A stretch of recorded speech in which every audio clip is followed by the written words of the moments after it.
Burada gene hazırladığım konuyu, mesajları sizlere ileteceğim ve bazı şeyler var. Şimdi ben aslında şöyle söyleyeyim, temelde esas kariyerim Deniz Harp Okulu mezunuyum ben. Deniz Lisesi şu anda kapatılan ve Deniz Harp Okulu eski. 1974 yılında Deniz Harp Okulu'ndan temin olarak mezun oldum. Daha sonra ihtisaslarımı yaptım, masterlarımı yaptım ve Deniz Kuvvetleri'nde çalışırken F-16 projesi için 18,5 yıl sonra F-16 projesi kurulması için beni buldular ve dediler ki siz gelir misiniz F-16 projesi? Hayır, ne yapacaksınız? F-16 yapacağız dediler. Öyle mi? Çok kolay bir iş gibi sanki. Tabii hep beraber yapalım dedik. Ve 8,5 senede deniz hizmetinden sonra Amerika'ya gittim uçak için ve F-16 projesinde eğitim aldıktan sonra TAİ F-16 TUSAŞ Havacı Uzay Sahne kuruluşunda bulundum. 20 sene orada görev yaptım. Her kademede planlama, mühendislik kısmı, üst düzey şeyler. Orada tasarım bölümü kurulması dahil çok fazla emeğimiz oldu. Daha sonra da belli bir süre 20 sene sonra da kendim emekli oldum ve özel sektörde danışmanlık yapmaya başladım. Bu arada Türkiye'de proje yönetimi konusu üzerinde çalıştım. Ve Türkiye'de ilk Proje Yönetim Derneği'nin kurulması, bundan 19 sene evvel kurduk. Daha sonra da Proje Yönetim Enstitüsü'nü kurduk. Dolayısıyla bugün benim buradaki varoluşum nedenlerinden bir tanesi bu dalga enerjisi konusunda Metin Hocam'la beraber bir arada güneş ve rüzgar üzerinde çalışırken Metin Hocam'ın bu dalga konusundaki şeyi beni de etkiledi. Ve ben de dedim ki tamam, ben de asistanlığı yapmaya hazırım hocam dedim. Çünkü çok önemli bir konu ve Türkiye için ben denizci olduğum için Dezline'da havacılıktan ziyade denizciyim yani. Dolayısıyla 8,5 senede deniz hizmetim var ve Karadeniz'in dalgasını çok iyi yaşayan bir insanım. Yani biz bir ay yemeden içmeden Karadeniz'de gezen adamlardan biriyim denizde yani. Köftenin peşinde koşan masalarda bir tecrübem vardır Karadeniz'de. Onun için ben bu işi sevdim ve Karadeniz'de olması konusunda da Metin Hocam'la beraber yakın bir çalışma içerisine girdik. Şimdi burada önemli olan çok basit olarak bizim tabii gençlere de şunu söylemek istiyorum. Tüm mühendislik dallarında mutlaka proje yönetimi konusunda çok biliyorsunuz şu an moda haline geldi. Çok hocalarımız zaten mutlaka bunu yapıyordur. Proje yönetimi konusunda mutlaka mühendislik dallarının yanında onda incelenmesi, ilgilenmesini tavsiye ediyorum. Proje deyince çok basit bir şey var. Hayat kendisi bir proje zaten. Ben öyle diyorum ve şu anda çok tuttu bile. Proje çok basit olarak nasıl tanımlıyoruz projeyi? Projenin bir başlangıcı var, bir de sonu var. Bir bütçesi var, bir de hedefi var.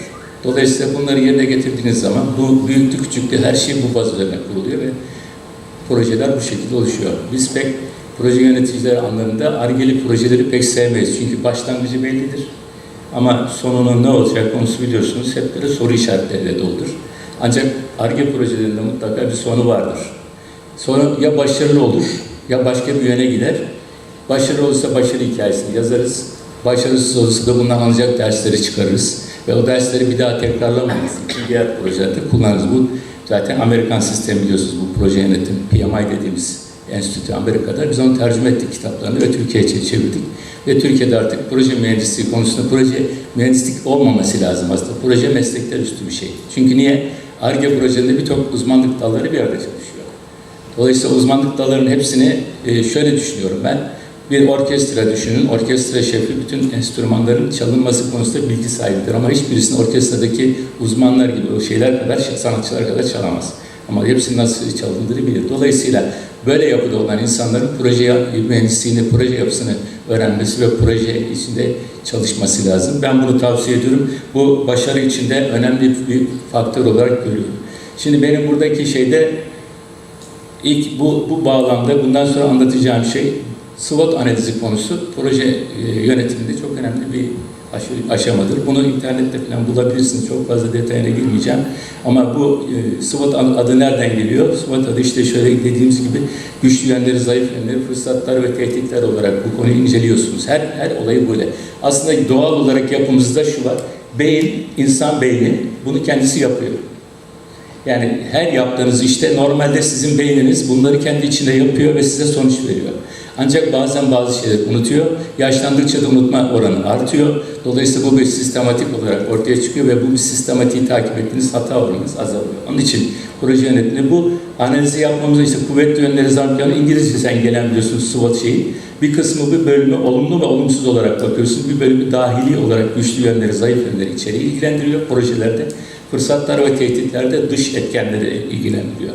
Bunu tabii bulan Albert Humphrey isminde Stanford Araştırma Enstitüsü'nden bir şey. İşte 2005 yılında vefat etmiş.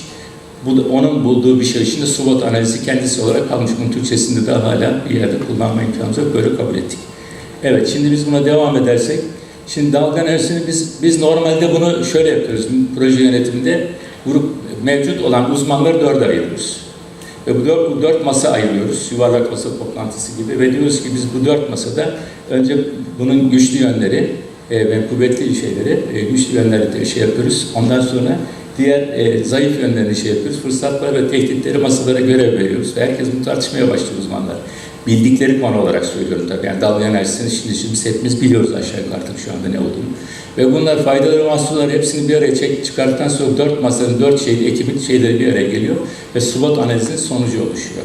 Orada hiç olmazsa o kadar uzmanın fikirleri bir araya gelerek, fikirleri birleştirerek bir doğru sonuca ulaşıyoruz.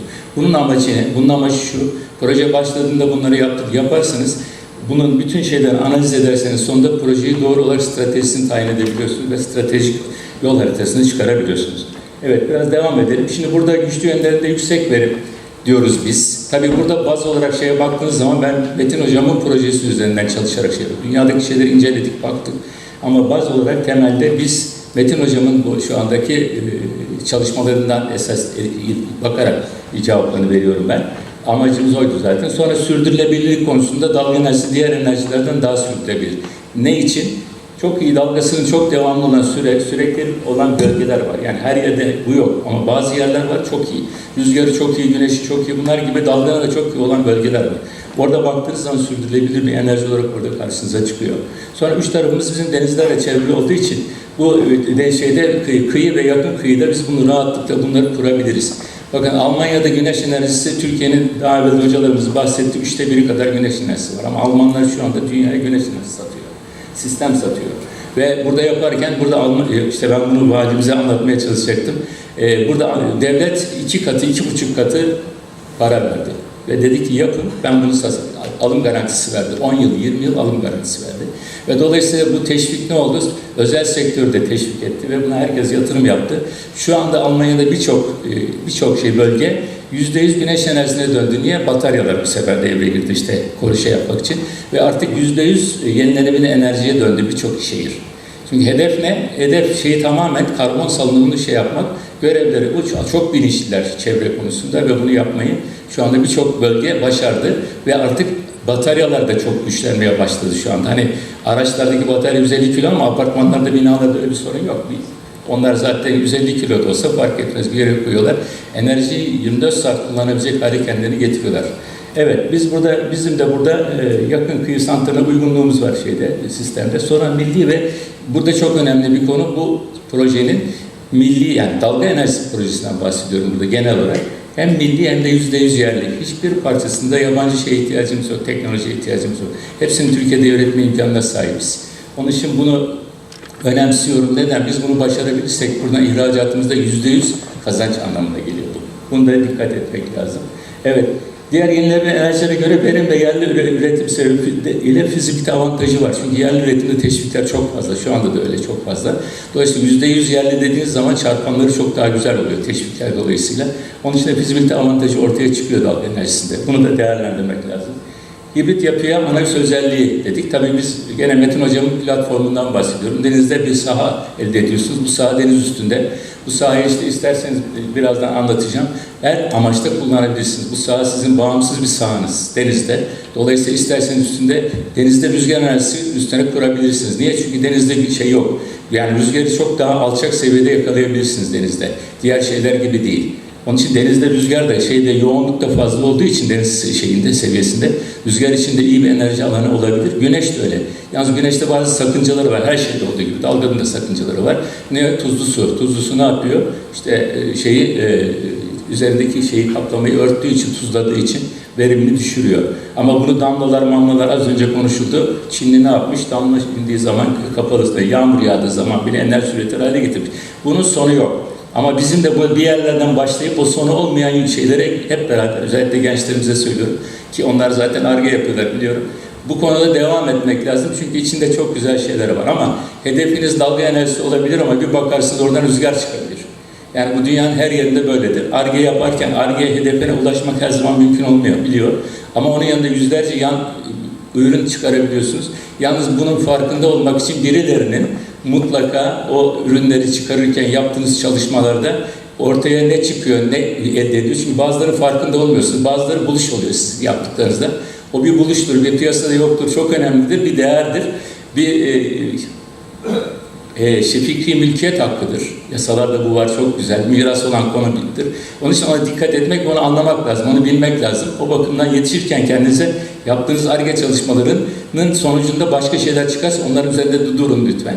İşte uzay çalışmalarındaki teflon konusu böyle bir konudur biliyorsunuz. Zaten uzayda yapmamak için teflon orada çıktı. Bunun tavallarda, mağazalarda kullanıyoruz. Amerika'da böyle on binlerce şu anda ürün var. Bekliyor, sırasını bekliyor. Çünkü birisi eskimeden ve bizlere satmadan yeni devreye sokmuyorlar. Niye? Çünkü ekonomiyi korumak zorundalar. Yatırım yapıyorsunuz. Dişlerde şu anda dişçi çürümeyi engelleyen kimyasallar ortaya çıktı. Artık çürüme tamamen kaplamayla yok ediliyor. Ama ne olacak o zaman diş sanayi? Milyonlarca insan bundan dünyada ekmek parası kazanıyor. Onun için hemen çıkarmıyorlar. Bu bir stratejik bir konu ve Amerika, Avrupa ülkeleri bu stratejiyi çok iyi takip ediyor. Ondan da haberiniz olsun. Evet, hibrit yapı özelliği bu anlamda önemli bu platform aslında. Denizde faydalı alan yazması büyütülebilen bir yüzey platform. Şimdi Metin Hocam'ınki Lego gibi birbirine ilave edilerek artırılabilen bir platform. Dolayısıyla enerjiyi eğer orada verimli bulduysanız onu platformu daha büyütme şansına sahipsiniz veya küçültme. Yani bu bakımdan da bir var, güçlü yönü var yapının. Evet. Deniz canlılarına korunak olması, bu daha evvel de zaten bahsedildi. Onun için bunların üzerinde fazla durmuyorum. Grid sisteminde bağlantı kolaylığı şöyle. Biz artık Türkiye'den Kıbrıs'a biliyorsunuz elektrik taşıdık. Yani o aradaki mesafe elektriği şu anda Kıbrıs'a ve önce alternatif akımla gidecekti, 3 hat gidecekti. Sonradan doğru akıma çevirmesi konusu çıktı ve şu anda Kıbrıs'ta doğru akım gidiyor. Oradan tekrar alternatif akıma çevrilip 220 volt olarak kullanmaya devam ediyor. Dolayısıyla artık denizde elektrik akım iletmesi konusu hiçbir sorun değil. Onun içinde bağlantı kolaylığı bunda da var zaten. İhtiyaç olan her bölgeye taşıma kolaylığı var. Metin Hocam'ın yaptığı şeyde mobilite bu yönden önemli. Orada verim elde edemezsin ama çok yanda bir 500, 1 mil, 10 mil, 20 mil ötede çok daha iyi bir platform olabilir. Orada kullanabilirsiniz yani. Bu bakımdan da önemli avantaj sağlıyor. Sabitliğin bu var, dezavantajı olabilir. Faydalı ömür sonunda yeniden değerlendirme imkanı. 25 yıl ömür biçiyoruz normalde bu tip yenilenebilir enerjilere. Ama bu sonunda hep şu var, bu tip konularda sonunda ne olacak sorusu vardır. Şu anda bütün devlet ihalelerinde de vardır. Yani atık olarak ne çıkıyor, bu atığı nasıl yok edeceksiniz, nasıl bertaraf edeceksiniz soruları var. Bunun cevabında bizim burada ÇED raporuna ihtiyaç yok zaten. Dalga enerjisinde ÇED raporu gerekmiyor. Çünkü çevreyi kirleten herhangi bir şey olduğu için buna bir sefer herhalde alınacak bu karar. Bir daha hiç kimse gidip de bakanlıktan ÇED raporu için 14 ayrı onay alma şeyinde mecburiyette kalmayacak. Bu bakımdan da bir kere inceleyecekler ama bir kere bir yoracaklar. Ondan sonra herhalde çözülecek diye düşünüyorum. Üretimin kesintiye uğramadan yenilerek ömür uzatılması, bu da bahsettiğim konulardan bir tanesi. Ülkemizde özellikle iş gücü ve katma değer yaratması, bu zaten enerji konusu olduğu için burada nitelikli iş gücüne önemli bir istihdam alanı sağlıyor burada. Bu bakımdan bir katma değer yaratması bakımından da yeni bir alan bu çünkü. Şu anda üretilmeyen bir alanda bir üretim alanı yaratıyorsunuz. Bu konuda birazdan de yapacağım. Tehlikeli atığı yoktur, zaten bundan bahsetmiştim. Tersanelerde çok tersanemiz var biliyorsunuz. Gemi sanayinde biz belli tonaja kadar çok iyi yatlar dahil çok iyi, dünyada 2. sıradayız, 3. sıradayız gibi bir seviyedeyiz. Ama şu anda birçok tersanemiz işsiz. Piyasadaki olumsuz şeylerden dolayı. Ama bu tip olaylar tersanenin boş alanlarını kullanarak daha ekonomik olarak her bölge için o tersaneleri kullanma. Çünkü bu yüzer bir platform. Dolayısıyla eski bir denizci olarak şeyi söylüyorum, yani gemi inşaat okumuş bir insan olarak tersanelere bir ilaç gibi bir iş yani bu. Ve çok gemiden çok daha güzel, çok daha kolay, çok daha karlı bir iş olarak gözüküyor. Evet, zayıf yönleri nelerdir diye bakacağız, hızlıca onları da geçelim. Deniz ortamında enerji üretimi. Bunlardan daha evvel bahsedildiği için bazılarını zamanınızı almayacağım. Zaten deniz ortamında İngilizce'de gemiye she derler biliyorsunuz. Her şey ittir, cisimler ittir ama bir tek gemi she'dir. Neden she'dir? Çünkü deniz ortamında yaşıyor ve ne olacağı, ne yapacağı belli olmayan anlamına gelen bir şey. Yanlışlık hanım arkadaşlar yanlış anlamasın ama onun için she'dir o yani. Çünkü her an bir şey çıkarabilir, dikkat edin mesajı verir yani o bize. Onun için she'dir o. Evet, tuzlu suyun korozyon etkileri diye şey yapmıştık. O önemli, daha evvel bahsedilmişti zaten. Her türlü doğa etkilerine açık olması önemli bir dezavantaj burada. Çünkü doğayla baş başa bir platformumuz var. Şöyle düşünün, okyanuslarda büyük bu petrol platformları var. Onlar bile büyük fırtınalarda devrilebiliyor, kırılabiliyor ve şey yapılabiliyor, denize batabiliyor. Onun için bunu yaparken, tasarımını yaparken bütün bunların göz önüne alınması çok önemli. Hava deniz durumuna göre güvenli bölgede taşıma, yani gemilerin kaçtığı gibi bu platformdan da zaman zaman emniyetli alanlara çekilip kaçırılması ihtiyacı olabiliyor. Çünkü denizin ne yapacağı belli olmaz. Evet, taşıma öncesi karaya enerji bağlantıları kesilme ihtiyacı. Bu da önemli bir şey. Çünkü elektrik üretimiyle ilgili bağlantılarınız var. O sistemleri kuruyorsunuz, bağlıyorsunuz. Sonradan kaçmak zorunda kaldığınız zaman o bağlantıları kesmek zorunda kalacaksınız. Sonra tekrar oraya geldiğiniz zaman onlar bağlantılarından teknik anlamda önemli bir konu. Kaza durumunda onların güçlükleri. Tabii burada deniz kazası zaten ayrı bir konu biliyorsunuz. Bu çelik platformlarda kaza olduğu zaman bunun tabii ne olacağı konusu vesaire emniyete almak bakımından söylüyorum bunu. Ve emniyetli bölgelerde işte deniz trafiğinin az olduğu bölgelerde askeri eğitim alanları dışında güvenli alanları tabii orada deniz kuvvetleri onun not anlaması yapacak, haritalarda yeri belli olacak ama mobilite olduğu için de o yere ne olacak konusunda bunların hepsinin tartışılması gerekir. Yani önümüzde aşmamız gereken önemli zayıf yönler var. Henüz araştırma ve gelişim aşaması olması, ticaretleşmiş ürünün bulunmaması konusu önemli. Çünkü burada özel sektör buna ilgi göstermez şu anda. Niye ticari bir ürün değil şu anda, kar yok. Yani para harcayacaksınız, işte Metin Hocam bunu yaptı, bir ticaret adamı gibi aynı zamanda. Fakat kar amacı gütmediği için sonunda ne oluyor? Bitiyor kaynak. Halbuki devlet burada, devlet bu işe sahip olursa, başında devlet olursa ki enerjinin kontrolünü devlet yapıyor. Dolayısıyla onun için ben valimize bir takım mesajlar vermeye çok arzu ettim. Mutlaka devlet bu konuya el atmalı ve mutlaka sahiplenmeli. Çünkü mevzuat onun emrinde, kaynaklar onun emrinde, deniz onun emrinde, her şey ona ait olduğu için devlet olmadan Dalga Enerjisi üzerinde çalışmanın hiçbir anlamı yok. Evet. Tabii Ar-Ge ihtiyaçları çok fazla. Ar-Ge ihtiyaç demek önemli kaynak gereksinimi demek. Bu kaynaklar bulunmadan zaten bunun şeylerini yapmak, bunun insan kaynaklarını şeylerini bulmak mümkün değil. Yatırımcılar konuya yabancı olmaları, tabii işte benim dediğim gibi yatırımcılar şu anda bu konuya hiç ilgilenmiyor zaten. Çünkü ne zaman ki devlet derse ki ben işte rüzgarda şu kadar, güneşte şu kadar ama dalga enerjisinde onun 5 katı alım şeyi veriyorum, garantisi veriyorum, 10 yıl veriyorum derse buna ilgilenirler. Çünkü o zaman feasible olacak demektir konu. Buna bakacaklar. Mevzuat eksiklikleri önemli de bir dezavantaj. Çünkü güneş var, rüzgar var ama dalga yok.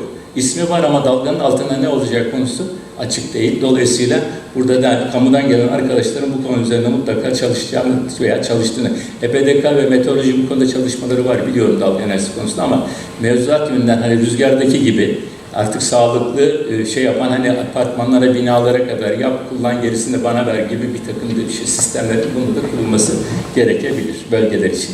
Evet. Diğer burada taşıdığı fırsatlar yönden baktığımız zaman karbon kökenli enerji alternatif oluşturması şekli var. Nükleer çevreci ve rekabetçi bir alternatif ve Metin Hocam'ın anlattığına bakarsanız o şeyde olursa, iddiada olursanız burada nükleer çevreci ve rekabetçi bir enerji olabilme ihtimali var. Çünkü niye? Bu sadece bizim alakalı değil, dalga enerjisini konuşuyorum. Burada bütün dünyada çok büyük paralar harcanmış. Milyarlarca dolar yatırım yapılıyor Ar-Ge'lerine bu işin. Ne için? Mutlaka gelirdi 5-10 sene sonra bu konuyla ilgili ki 2020 yılında işte hedefler konmuş zaten. Çok büyük kaynaklar şu anda kullanılıyor bu Ar-Ge ekipleri tarafından. İhracat potansiyeli ve yüksek döviz kazancı burada gene devletin de çok önemli ilgilenmesi gereken bir alan. Tersanemize yeni potansiyel, az önce bahsettiğim gibi. Bunlar fırsatları şeyi. Dünya üzerindeki binlerce ada ülkesinin potansiyel müşteri olmaları çok önemli. Bu böyle bir şeyi eğer yapıp da böyle güneşin Almanya'daki teknolojisi gibi, rüzgarın Hollanda'daki, Danimarka'daki teknolojisi gibi bunun teknolojisi de Türkiye'de üretebilirsek, üç tarafı denizde olduğu için söylüyorum. Denizlerimiz zayıf olabilir. Ama Almanya'nın güneşini düşünürseniz, bu güneşin varlığı gibi zayıf denizlerde olsa bu teknolojiyi üretip de iyi denizlerde olanları satabilirse o da çok büyük bir başarı olur bizim için. Onun için bunlara dikkat etmek lazım. Ülkede ekonomik enerji oluşturacak soğuk depolar, bu konu tabii çok önemli. Biz platform üzerinde denizde olduğumuza göre deniz altından alınacak her türlü deniz ürünü, altta enerji var. Üst platformda soğuk hava depoları olduğunu düşün ve temizlik yaparak onların orada depolandığını ve onların paketlendiği ve gelecekte teknelerle alıp bunları istediğiniz yere göndermeyi düşünürseniz bu da bir ekonomik alan olarak size artı bir değer olarak bir fırsat olarak karşınıza çıkacaktır. Evet, deniz ürünlerinin yerinde işletilmesi ve atıkların deniz canlıları faydası. Bu ürünleri işlediğiniz atıklar gene organik madde olduğu için geriye denize attığınız zaman onları gene biliyoruz ki biz bunların sahipleri. O da bekliyor tekrar yeniden balık olmak üzere onlar da tekrar devreye girecek. Evet. Şimdi tehditler neler? Bir de tehditler 4. bölümde bu. Kalkınma planlarında yer almaması. Türkiye'de hiçbir işi eğer kalkınma ki eskiden 5 yıllık plan diyorduk. Şimdi 5 yıllık plan bilmiyorum kaldı mı hocalarım ne der bilmiyorum. Eskiden her 5 yıllık plan şeyi vardı. O 5 yıl o planlamanın içinde yoksa devletin hedefine bir kuruş para alamazsınız hiç kimseden. Niye? Çünkü hedef dışında, plan dışındadır. Bu konu önemli bir faktördür. O konu üzerinde durmak lazım. Kamu destek ve teşviklerin yetersizliği bu konuda önemli. Çünkü niye? Önce farkındalık yaratmak lazım. Sonra bu teşvikleri devletten sağlamak lazım. Aksi takdirde özel sektör vesaire gibi, üniversiteler gibi hiç bunu kendi bütçeleriyle böyle bir şey yapmayı soyunmanın bir anlamı yok. Mutlaka kaynağın devlet. Çünkü sahibi devlet konunun. Faydası da önce devlete sonra kamuya mal edecek bir konu bu. Evet. Ondan sonra diğer şeyde büyüklüğüne karşı önceliklerde yer almaması ki büyük bir enerji grubudur gelecek için. Ama önceliklerde maalesef yok. Farkındalık yaratma zorlukları şu anda işte burada bile ben görüyorum gözlerinizde soru işaretleri var bir sürü. Henüz daha kimse kesin olarak bu konuda iyi bir faydalıdır diye bir kanaat edindiğini zannetmiyorum. Bakışlarınızda ben onu hissediyorum. Ama neticede bu bir Ar-Ge konusudur ve bir fikrin geliştirilmesi konusudur. Onun için bu farkındalık yaratması için de önceki insanların buna bakıp evet bu ileride çok önemli bir enerji kaynağı olacak şeyini anlatmamız gerekiyor. Akademik işbirlikleri yetersiz ki bu çalıştay bu konuda önemli bir adım olarak değerlendiriyoruz. Çünkü bir yerden başlamak lazım. Ne zaman olursa olsun bu başlama eğer burada yapabilirse, Avrasya Üniversitesi'nin attığı adım eğer büyütülebilir de geliştirilebilirse sanıyorum bu önce çok önemli bir görev yerine getirilmiş olacak diye düşünüyorum. Onun için çok önemli bir şey bu başlangıç. Kolaycılık, emek vermek, katkıda bulunmak yerine hazırın tercih edilmesi bu bizim kültürümüzün getirdiği bir şey. Kolaycılığa kaçıyoruz. Zorluklara pek fazla şey yapmıyoruz. Çabuk pes ediyoruz. Bunun örneğini ben rüzgar türbini için ben yurt dışında eğitim aldım Avusturya'da Amerikan sistemi için lisans aldım. Burada bunun Türkiye'de üretmek için sanayi eğittik. Yan sanayi hazırladık. Her şey tamam. Bir tek işçi hususunda biraz daha zamana ihtiyaç vardı. Ve biz burada bunun yatırımı yapacak bir gruba gittik. Adını vermiyorum şu anda. O grup her türlü bilgiyi paylaştı. Dünyanın en iyi tasarımını götürdük. En iyi dizaynını götürdük. Tamamen yeni bir dizayn olarak. Her şeyi anlattık biz oraya. Ve dediler ki tamam beraber yapalım bunu. Siz de dediler Türkiye'de bu üretimi yapmış olun. Çünkü bir kere yapmak zorundasınız üretimi. Ondan sonra ne oldu biliyor musunuz? Aynı şeyi Çin'den aldık. Bizden aldığı fiyatla ilgili bilgilerini kullandık. Bir de Çin'de pazarlık ettik ve onlardan iyi fiyata aldık. Ama ne oldu? Biz de o fiyata verebilecek durumdaydık ama biz oradan krediyle beraber Çin geldi buraya, Türkiye'ye geldi. Krediyi verdi. Sadece ne yaptı? Lisansınızı, üretim lisansınızı verdiniz. Çin size geldi burada kurdu şimdi onu. Ama kendi markasıyla tabii bizim lisansımızın markasıyla yapmadılar ve garanti vermediler. Yani 3 yıl sonra, 5 yıl sonra ellerinde kalacak bir sistem aldıklarında en büyük garantisi yok. Amerikan garantisi vardı bizimkinde. Evet, ülkemizin yabancı teknoloji iyi bir pazar olması. Bu da maalesef yani biz niyeyse bir yabancı konusunda güveniyoruz oraya. Hala kendimize güvenmiyoruz. Onun için bizim mühendislerimize düşen görev öncelikle yaptığımız işin doğru olduğunu, iyi olduğunu anlatabilmek zorundayız. Yani bu topluma bunu kabul ettirmediğiniz sürece yabancılar gelecek her zaman. Çin bile şu anda kalitesini eski Japon sistemine göre değiştirdi. Çin önce Çin malıydı. Bizim gençliğimizde Çin işi, Japon işi, bunu yapan işi falan gibi laflarımız vardı. Şimdi Çin de çok fason malzeme, çok kötü malzemeleri sattı bize ama şimdi o Japon sistemini konuyor, kalite yükseltti. Artık bundan sonra dünyanın her yerine satabilecek hale geldi. Onun için bu teknoloji bizim de kendimize yeni pazarlar bulmamız lazım. Kendimizi bu konuda geliştirmemiz lazım. Yerli teknolojiye güven eksikliği anlattığım gibi yabancı hayranlığı maalesef bizim kültürümüzün bir parçası. Diğer yenilenebilir enerji lobilerimizin olumsuz etkileri. Bu da bizim özelliklerimizden bir tanesi. Yani her bir enerji grubu kendine has özellikleri, faydaları, mahsulları olan bir şey. Dolayısıyla hiçbirinin ötekine sen iyisin, sen kötüsün dememesi lazım. Kendisiyle kıyaslamaması lazım. Herkesin birbirini desteklemesi lazım. Hibritte olduğu gibi, hibritte bir arada kullanacağız hepsini. Onun için burada mümkün mertebe bu özellikle bu lobiler konusu yalnız Türkiye için değil, Türkiye'den dışarıdan satanlar da bu işi çok yapıyorlar. O konuda dikkatli olmak lazım. Evet, diğerlerinin şurada bir son madde vardı. Evet, şuna bir daha bakayım, atlamayayım. Evet. Tehditleri de yaptıktan sonra şimdi son olarak bir değerlendirme yapmak istiyorum. Bu SWOT analizde belirtilen dalga analizinin zayıf yönleri zaten ortada. Bunlara bakarak stratejimizde bunları kuvvetlendirmek için ne yapabiliriz? Bunun için yapılıyor bu zaten. Zayıf yönlerimiz nedir? Onları kuvvetlendirmemiz lazım. Tehditlere karşı uygun çözümler üretilmesi gerekir. Yine bunun stratejik planlamasını yaparken tehditleri elinize alıp buna karşı ne yapılacağı, önlemler nasıl alınacağı konusunu değerlendirmesi lazım.